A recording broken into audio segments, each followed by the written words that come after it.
Okay, kaibigan, pag umiinom kayo ng simvastatin at atorvastatin, pag naresetahan kayo ng doktor ninyo nito, para sa cholesterol, pwede kayo manood nito. Okay, explain natin maigi. Ano benefits, ano risk, ano binabantayan, kailan iniinom, at ano yung may tutulong sa atin. Pero meron din siyang side effects sa ibang tao, explain ko rin. Pero tulad ng sabi ko, kung ano yung sinabi ng doktor ninyo, ng cardiologist ninyo, siya ang susundin ninyo. Okay? Siya ang boss. Yung akin, ina-explain ko lang lahat, yung mga bagong pag-aaral at pros and cons, para may alam din kayo, matitimbang nyo, ito pala naramdaman ko dahil pala dito. Kasi kayo may hawak ng katawan ninyo. Pero sundin nyo lang ang doktor ninyo. Yung akin, added advice. Pag ang cholesterol natin, ito yan, Pag bata pa tayo, ganito ugat natin. Yan ang ugat natin sa puso. Ang ganda, ang linis, Hindi, walang atake sa puso. Pag tumatanda, naninigarilyo, ayan, nagbabara na yung mga taba, yellow. Ito, halos barado na lahat, 40% na lang ang buka. Pag talagang masyadong matataba, naninigarilyo, barado na siya. High cholesterol, barado na siya. Dito na yung heart attack. Merong simpleng paraan na pagtingin ng cholesterol. May total cholesterol, titingnan mo lang. Paglampas 200, medyo mataas. LDL mo, lampas. Ito yung bad cholesterol, lechon de leche, LDL. Paglampas 100, medyo mataas. Pag sabi nila dito, dangerous na, lampas 240 ang total cholesterol. Ang LDL mo, lampas 160. Makikita nyo yan sa numero. Ito, mataas na to. Pero, hindi po ganito kasimple. Minsan nagkakamali din yung ibang mga tumitingin. Dito, yung video ko po, pwede rin to pang health worker, pang nurse, pang doktor din na hindi cardiologist. Minsan kasi, na-obsess tayo sa number. Tumaas lang ng 202, bigyan na agad ng atorvastatin. Hindi po ganun ang gamutan. Bukod sa numero na mataas, titingnan mo rin yung pasyente. Kasi yung gamot nga natin, hindi totally walang side effect. May taong magkaka-side effect din. Kaya nag-iingat din tayo kung babagay ba sa kanila. Kasi, mamaya explain natin na hindi siya ganun kasimple. So ito, nagbabara yung mga ugat. Okay? Pag uminom ka ng statin, pag sakto, binigay natin sa tamang pasyente, tamang level ng cholesterol, maganda epekto. Nafa-flatten, Ito, masikip-sikip. Ito, na-flat mo na to. Parang napisa mo siya. Mas stable, hindi siya natatanggal. Kasi pag natanggal yan, nagbara sa puso, yun ang heart attack. Natatanggal. Ngayon, pag nakastatin ka, mafa-flatten siya. Nagpa-flat. Hindi to agad-agad, Hindi yung kumain ka na lechon. Diba? Tapos sasabayan mo ng isang Lipitor or atorvastatin. Hindi ganun yon.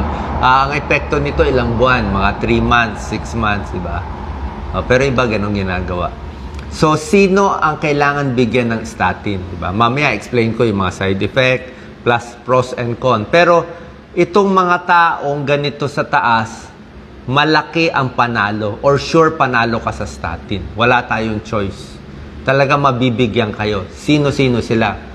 Na heart attack ka na. Okay? Barado na na-hospital na nabara na. So, ano pang talagang bibigyan ka na agad ng statin pagpasok mo pa lang sa ospital. Kasi panalong-panalo ka dyan. Sure, bara na Na-stroke na, nagbara na yung ugat sa utak. Na-angioplastic ka na, naglagay na ng wire. Binuka na nga yung ugat sa puso mo kasi nga barado na. Na-angioplastic, mahal yan. Daan-daang libo yan. So, sure, bibigyan ka niya ng statin. Baka high dose pa. Para nga ma-flat, hindi ka na maulit. Na-bypass na, na-operahan na. Diba? May angina na, masakit na yung dibdib. May barado na sa paa, peripheral artery disease. Yung paa mo, hindi na maganda yung daloy ng dugo sa artery, panalo ka rin dyan. Diba? Bakit nagkakabara? High blood, diabetes, mataas ang cholesterol. Yan. Okay? Naninigarilyo, kailangan mo yan. Walang question. No question, you have to take it. Yung mga may lahi ng high cholesterol, merong lahi na maabot ng 300, 400 Merong mga ganong pasyente. Yun, kailangan din niya. Pero, ito naman, paano yung wala pang ganitong mga sakit? pero mataas lang ang cholesterol. Nandun yung controversy, nandun yung issue, nandoon kayo, karamihan ng nakikinig ngayon. Kaya, merong pros and cons bago tayo mag-decide. Tulad na sinabi ko, hindi basta-basta na tignan lang yung numero, tumaas lang ng 200 to 2 points lang tinaas, bibigyan agad ng gamot, ng panghabang buhay. Hindi po ganun yun. Tignan natin kung sinong panalo pag wala ka pa nitong sakit. Pipiliin lang natin itong gamot ngayon sa taong very high risk na atakihin. Mako-compute yan ng doktor na malaki chance mo atakihin sa puso in 10 years. Kung ito yung factors, yun, bibigyan ka na. O ano yung mga risk factors? Tingnan natin So, pag cholesterol 200, LDL 100, ayan.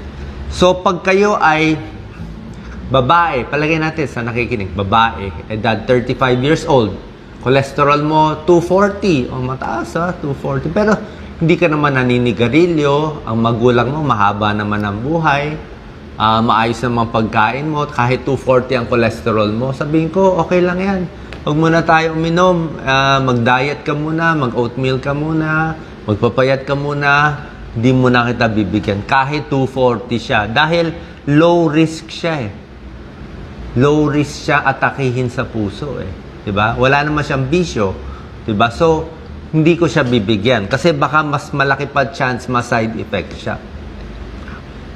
Sino ang mas bibigyan ko? Mas bibigyan ko yung lalaking matigas ang ulo na sigarilyo ng sigarilyo. O, talagang naninigarilyo, mataba, edad 50s, hindi nag-exercise, ito pa, may high blood. Taas na ng blood pressure niya, naka-amlodipine na siya, losartan. Tapos mataas pa cholesterol, kailangan na niya to. Kasi malaki chance niya atakihin Naninigarilyo, hindi nag-exercise, matigas ulo, may high blood, may diabetes pa, overweight pa. Tapos may bara-bara pa ng ugat sa leeg. Yan, no? Tapos may lahi pa siya ng kamag-anak na puro may sakit sa puso. Yung mga kapatid niya, maaga na mamatay dahil naaatake agad. So, high risk siya, bibigyan ko na siya. Nakikita niyo yung picture? Pag ganoon, kahit 210 lang ang cholesterol niya, yung iba nga, kahit normal lang cholesterol, bibigyan mo pa rin kasi malaki benefit. Pero yung babae na healthy naman, like ito si Doc Lisa, si Doc Lisa uminom yan ng atorvastatin, pero mababa lang dose kasi wala siyang risk factor. Si Doc Lisa, ang cholesterol niya, 280. Ang taas. Pero wala siya ibang risk factors. Parang lahi nila. Kaya binibigyan ko siya konti lang. 10 milligrams atorvastatin 3 times a week. Pero ngayon, minsan hindi na niya iniinom. So, tingnan natin yung pag-aaral. Bakit ba marami nagbibigay nito? Kasi ang dami ng pag-aaral nagpapakita, pag binigyan mo na atorvastatin or simvastatin yung tao, less heart attack. Mas hindi sila inaatake sa puso, mas hindi nagkakaroon ng ischemic stroke. Lalo na ito, dati na may stroke. Yan. Tapos, may pag-aaral na mas hindi sila namamatay agad. Mas hindi namamatay. Kasi syempre, hindi sila na heart attack. Kung ito ang curve, ito yung ilang taon pinapainom yung pasyente, 5 years, 6 years. Ito yung dami ng atake sa puso. Yung walang ininom na gamot, mabilis atakihin, no? Yung umiinom ng atorvastatin, nandito.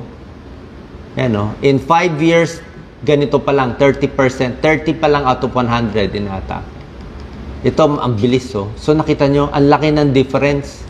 Ang laki ng panalo. Kaya ang laking percent, 16%, 35%, 20%. Bagsak sa pagkakaroon ng event pag umiinom ka niyan. Kaya nga, ang dami na re-resetahan yan. Pero kung titingnan mo yung absolute numbers, ito lalaliman ko konti. Ganito kami mag-compute mga cardiologists. Ito para sa taong high risk, 35% risk 10 years. High risk siya atakin. Lalaki, mataba, naninigarilyo, diabetic, high blood. Mako-compute yan Kung puro ka matataas, high risk ka, atakihin in 10 years, binigyan ka ng atorvastatin, 100 kayo, ilan masisave? Hindi lahat masisave. Wala namang ganung gamot na magic na pag 100 kayo, 13 maliligtas. 13 na dapat atakihin, itong yellow, hindi na sila atakihin. Pero merong iba, hindi naman inatake, uminom o hindi rin atakihin. Merong iba, red, kahit bigyan mo ng gamot na statin, aatakihin pa rin. So, ang na-save mo, 13 out of 100. Ganyan ang benefit. Para sa akin, malaki na to. Malaki na yung benefit na yan sa gamot. Maraming gamot nga, walang mapapakitang ebidensya na nakakabuhay sila eh. Diba? Maraming gamot, walang napapakita. Ito nga may evidence talagang proven na compute na nga nila eh. Kasi libo-libo na nabigyan nila nito. So yan yung positive side, di ba? Ang ganda, di ba? Pero papakita ko naman sa inyo yung negative side. Kaya mahirap maging doktor, binabalance mo para humaba ang buhay ng pasyente. Kasi, simple lang, ako naisip ko, pagbibigyan ko to ng atorvastatin, haba ba buhay niya? Gusto ko, humaba buhay niya. Eh kung hindi naman pala niya kailangan, nandun siya sa low risk, baka makuha lang niya itong 6 na side effect, di nalagutan pa tayo. Diba? Ano mga side effect? Medyo marami-rami din nagkaka-liver problem with statin. Lalo na mataas ang dosis. Namamaga yung atay, tumataas SGPT, SGOT. Merong iba, tumataas pa ang blood sugar. Yung hindi pa diabetic, yung normal people, tumataas konti. Sumasakit ang mga binti, ang muscle. May ganun eh. Muscle ang ano siya. Yung iba nga, nasisira pa yung muscle, rhabdomyolysis. Tsaka sa brain, ito hindi pa gano'n sure. Sa memory, hindi pa sure. Pero ito sa mga muscle and liver problem meron. Kaya pag chinek ang SGPT, SGOT, tumataas. Oo. Ilang percent, hindi naman marami, pero meron. So, pinaka-side effect ng mga statin, muscle problem, rarely, rare. Sabi ng rare, bihira. May bihira, Doc Lisa, rare disorder, naka-take ng statin, nagiging serious yung pasyente. Merong ganun. Kasi meron siya binablock eh. May binablock yung statin eh. Merong mga genetic problem na biglang lumalala yung pasyente. Pero bihirang-bihira. Diba? Bihirang-bihira. At meron din small chance na tumataas ang pagdugo sa utak. Napiprevent niya yung pagbara, yung ischemic stroke. Pero yung hemorrhagic stroke, hindi natin sure. May possibility din tumaas. So nakita nyo may pros and cons eh. Ito yung bad effects na pwedeng mangyari. Ito yung good effects na gusto natin mangyari, na pwede rin mangyari. Mabawasan ng heart attack, mas hindi na mamatay, o bawasan ng ischemic stroke, pagbara sa utak. Pero baka masira liver mo, baka masira muscle mo, o baka tumaas din sugar mo, di ba? So, titimbangin natin, okay? Papasimplihan ko sa inyo. Actually, may actual data kami dito, Doc Lisa. Tingnan mo Risk for stroke, makita mo ilang percent na bababa. Risk for heart attack. Ito yung good eh. Ito yung bad. Pero konti lang naman yan. Yung liver failure, 1 in 100,000, mamalasin. O diabetes, may 0.1%. Muscle problem, may mga ganyan nakikita.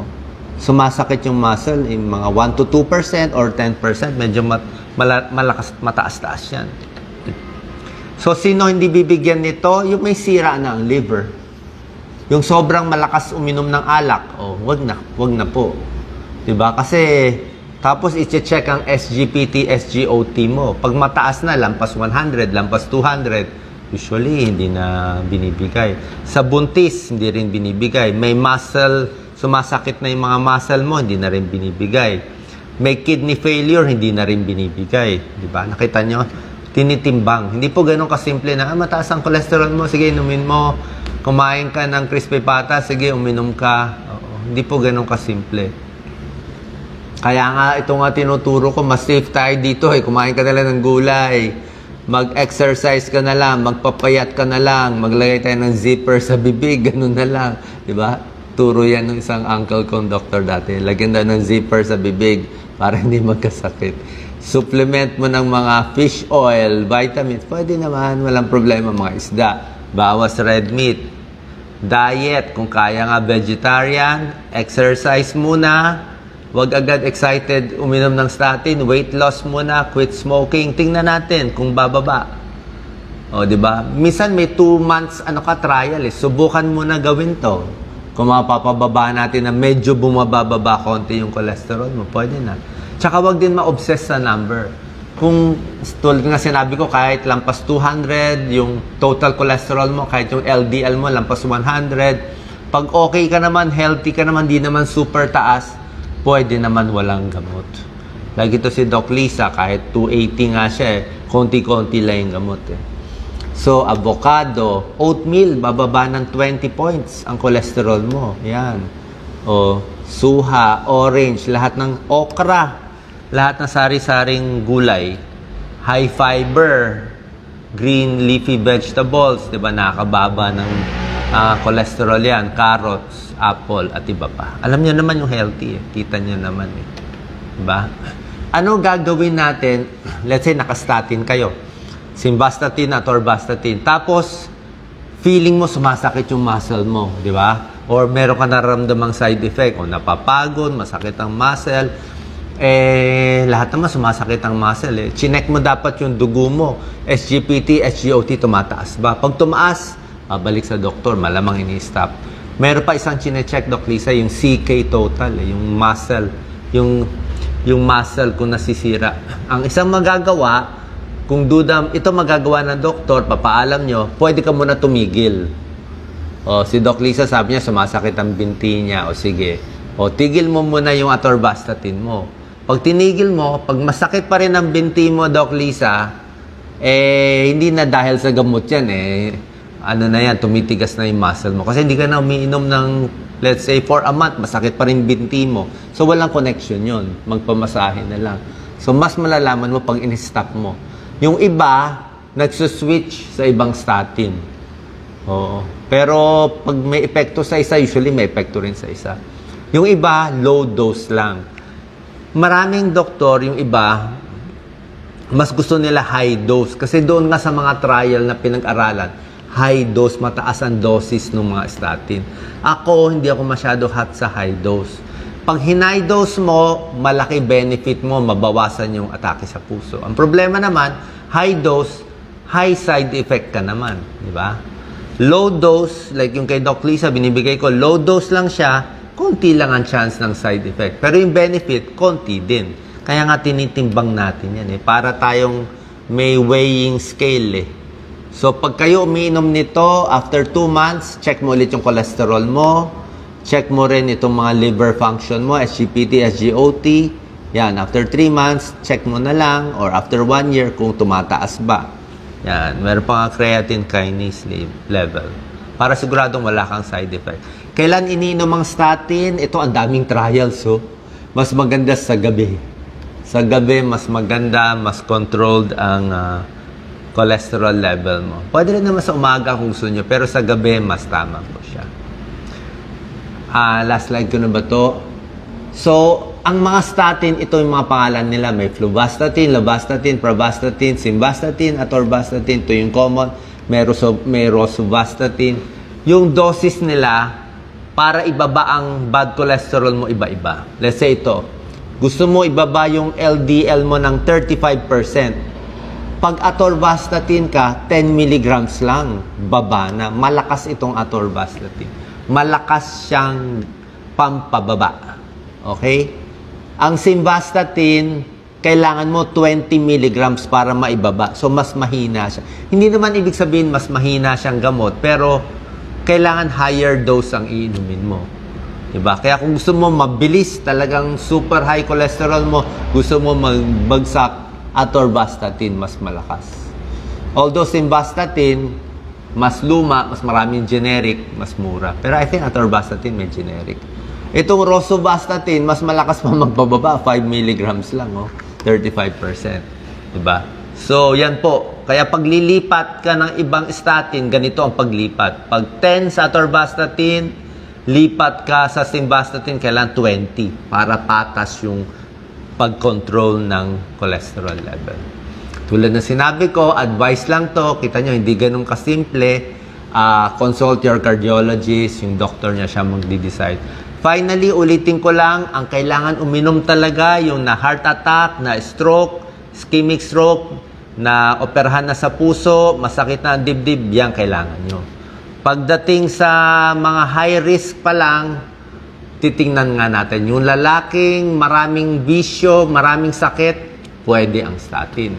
Yung babae na healthy, na followers ko, na wala naman, konting taas lang cholesterol, mag-diet na lang tayo. Makukuha na natin. Last slide, sino ang mas nagsa-side effect sa statin? Babae more. Kasi payat eh. Mas payat ka, mas tumataas yung side. Kaya siguro babaan mo ang dose pag babae at payat. 80 and above. Alam mo, pag 80 and above, minsan di na binibigyan. May binibigyan kasi 80 na. Ano ba gusto natin habulin? 100 years old, 120 years old. So, medyo hindi na gano'n binibigyan. Tsaka tumataas din yung risk for side effects. Yung may kidney failure, kidney problem, liver disease, bawal din. Yung malakas uminom ng alak, huwag nyo na isasabay dito. At kung sobra na daming gamot nyo, ang dami nyo na ibang gamot, hindi naman ganun kataas, hindi naman yun ang problema nyo sa puso, baka pwede wag na lang. Kasi pag marami ka masyado iniinom na gamot, tumataas din yung mga side effects. Sana po nakatulong tong video para sa inyo. Doc Lisa? God bless po.